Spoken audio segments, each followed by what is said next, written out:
મહત્વના સમાચાર ગીર સોમનાથથી, જ્યાં વેરાવળમાં 2 કલાકમાં 1 ઇંચ સુધીનો વરસાદ પડી ગયો છે। વીજળીના કડાકા ભડાકા સાથે ખાબક્યો હતો 1 ઇંચ વરસાદ। 1 ઇંચ વરસાદના પગલે વેરાવળના હાલ જાણે કે બેહાલ થઈ ગયા। વેરાવળના ગ્રામ્ય વિસ્તારમાં કમોસમી વરસાદ જોવા મળ્યો છે। વેરાવળમાં ભર ઉનાળે ચોમાસા જેવો માહોલ જોવા મળ્યો હતો। આ કમોસમી વરસાદથી કેરી જેવા પાકને મોટું નુકસાન પહોંચી રહ્યું છે।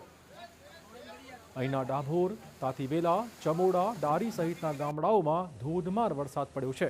આ ભારે વરસાદના કારણે નીચાણવાળા વિસ્તારમાં પાણી પણ ભરાઈ ગયું હતું। વહેલી સવારે શાકભાજીની હરાજીએ નીકળેલા ખેડૂતોના હાલ અહીંયા બેહાલ થઈ ગયા। ધોધમાર વરસાદના પગલે શાકભાજી પાણીમાં ગરકાવ થઈ ગયા। કમોસમી વરસાદના કારણે ખેડૂતોને મોટા નુકસાનની ભીતિ છે।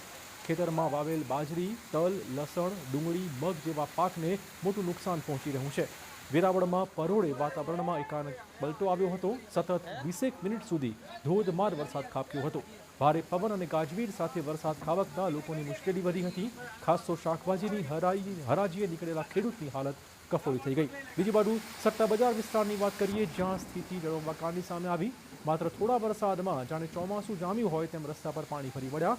તેના પગલે સ્થાનિકોમાં તંત્ર વિરુદ્ધ રોષનો માહોલ પણ જોવા મળ્યો હતો।